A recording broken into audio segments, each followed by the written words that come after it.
Hello everybody, कैसे हैं आप सब? Well, I am in Chandigarh right now. I had come here to visit Ocean English Academy's Zirakpur branch, but since I'm staying in a beautiful hotel here, I thought of recording few vlogs for you. तो आज का vlog का क्या हम सीखने वाले हैं? I would like to teach you some vocabulary words and some interesting ready-made English sentences associated with washroom. Washroom ज़रूरी है यार, पता है क्यों? एक बार ही घर पर ना कोई आया था और उन्होंने मुझे बोला कि excuse me, I need to go to the toilet. उनकी गलती बिल्कुल नहीं है, क्योंकि पता है हम हिंदी में भी ऐसे ही बोलते हैं ना कि मुझे टॉयलेट जाना है, पर इंग्लिश में पता है टॉयलेट का मतलब क्या होता है? मतलब ये सिचुएशन ही बड़ी ग्रॉस हो गई. This is very inappropriate way of asking someone to use the washroom. You know why? Toilet का मतलब होता है कमोड. अब आप इमेजिन करो कि मैं आपसे कह रही हूँ I need to go to the commode. कितना गलत हो गया ना. छोटी छोटी मिस्टेक से मतलब ब्लंडर्स हो जाते हैं. Well, I would like to tell you the most sophisticated way of asking someone to use the washroom. ठीक है, पहली बात तो ये समझें आप कि जो ट्रेंड में चल रहा है ना, वो ये चल रहा है कि लोग वॉशरूम को रेस्ट रूम बोलना प्रेफर करते हैं.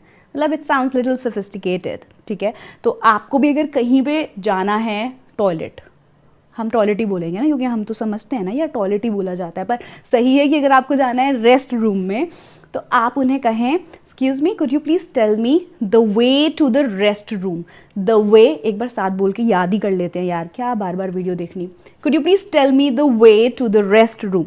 Could you please tell me the way to the rest room. ऐसे फ्लॉन्ट करके ही बोलने का. ओके, दूसरा तरीका हो सकता है excuse me, where is the rest room. Where is the rest room. आप वॉशरूम को लू भी बोलते हैं, पर ये बहुत कैजुअल और इनफॉर्मल इंग्लिश है. तो कहीं जॉब इंटरव्यू के लिए गए हो तो कि लू ही बोलने लगे, फ्रेंड्स के साथ हो तो चलेगा. So you could say where is the loo, I need to P और आई नीड टू पूप. खैर, तो ये दो तरीके हैं जिनको आप यूज़ कर सकते हैं वॉशरूम यूज़ करने के लिए. अब चलते हैं वॉशरूम के अंदर और मैं आपको सिखाना चाहूँगी कुछ बहुत इंटरेस्टिंग वर्ड. अगर आप हॉलीवुड मूवीज़ देखते हैं तो हॉलीवुड मूवीज़ में वॉशरूम को बहुत अलग अलग नामों से बुलाया जाता है, जिसमें पहला है lavatory, ladies room, men's room, girls room, boys room. Just good to know information ताकि आप confused ना हो. If a girl says I'm going to a lady's room, so you must know she is going to pee.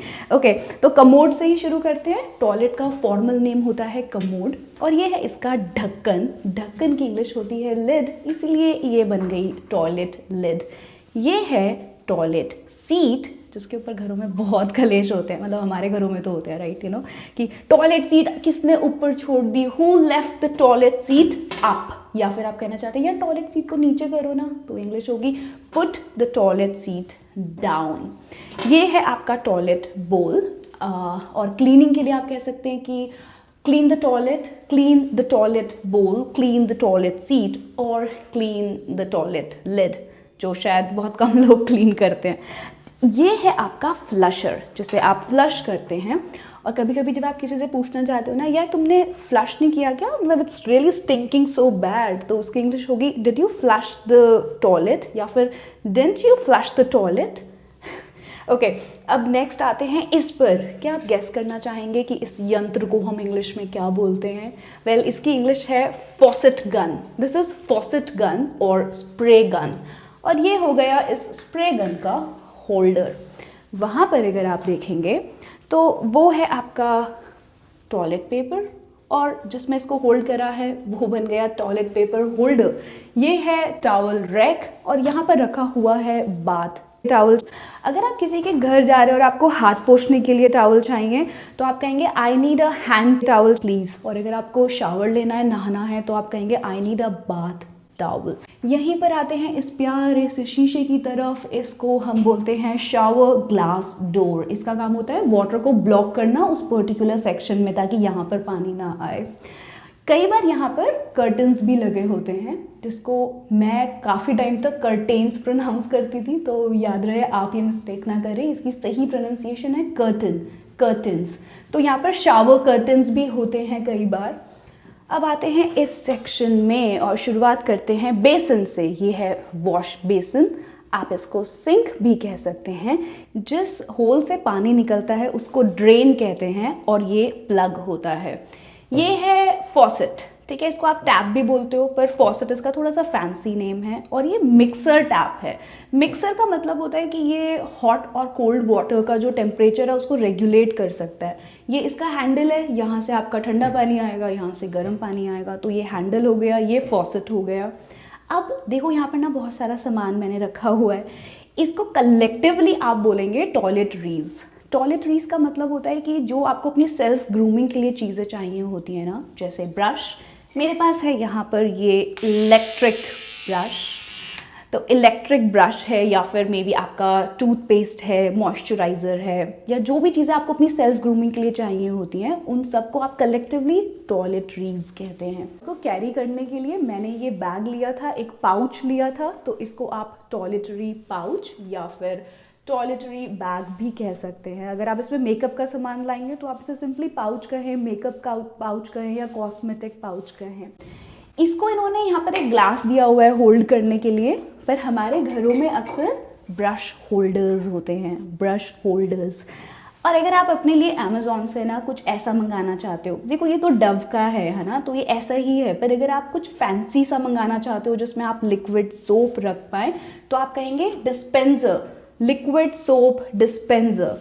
ठीक है, अब आते हैं आगे, और यहाँ पर रखी है मेरी ये स्क्रंची। स्क्रंची होता है hair tie, right, hair tie band, और क्योंकि इस पर फूल बने हुए हैं तो ये हो गई फ्लोरल स्क्रंची।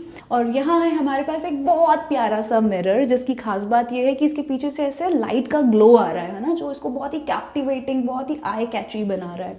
इस पर्टिकुलर मिरर को आप इंग्लिश में कहते हैं backlit bathroom mirror. Backlit bathroom mirror, lit मतलब लाइट जली हुई है ना, बैकग्राउंड में लाइट जली हुई है, और ये बाथरूम में यूज़ होगा, तो backlit bathroom mirror, just in case you want to order it online. चलिए अब चलते हैं दूसरे सेक्शन में, जहाँ पर आप नहाते हैं, और इस पूरे सेक्शन को आप शावर बोलते हैं। यहाँ पर है हमारे पास शावर हेड, जिसमें पानी आता है, और ये शावर हेड भी दो तरह का होता है। ये डिटैचेबल है ना, आप इसको डिटैच करके फिर आराम से नहा सकते हैं। और ये है अटैच्ड वाला, तो ये भी शावर हेड है पर ये अटैच्ड है। यहाँ पर एक बहुत इंटरेस्टिंग सी चीज़ है, हमारे घरों में नालियाँ होती हैं, उसको ड्रेन बोलते हैं, ड्रेनेज के लिए वो यूज़ होती है। होटल्स में ये लोग इसको बहुत प्यार से, बहुत खूबसूरती से कवर कर देते हैं, और इंग्लिश में बोलते हैं कंसील्ड फ्लोर ड्रेन। कंसील्ड मतलब जो छुपा हुआ है ना, हिडन है, इनविजिबल फ्लोर ड्रेन है। तो हमारे घरों में नालियाँ होती हैं, उसको हम ड्रेन बोलते हैं, ठीक है, ड्रेन होल बोलते हैं, पर होटल्स में ये लोग इसको कंसील कर देते हैं ना, छुपा देते हैं, ताकि ये देखने में गंदा ना लगे। और इसकी इंग्लिश होती है हिडन, इनविजिबल, या फिर concealed floor drain. And that's a wrap on this video, guys. I hope I could add some new vocabulary words to your dictionary. Well, if I could, please do let me know in the comment section that what were those words which you learned with me in today's video. मैं आपको मिलती हूँ नए vlog में कुछ बहुत ही interesting terms सिखाने के लिए होटल इंडस्ट्री से रिलेटेड। मे बी होटल में कौन कौन से डिफरेंट सेक्शंस होते हैं, जो आपके लगेज को लेकर जाते हैं आपके रूम तक, उनको क्या बोलते हैं, या फिर होटल में जहाँ आप खाना खाते हो उस एरिया को क्या बोलते हैं। कुछ ऐसे ही इंटरेस्टिंग एक्सप्रेशंस पढ़ते हैं आने वाले व्लॉग में। Thank you for watching the video till the end. Take care until we meet again.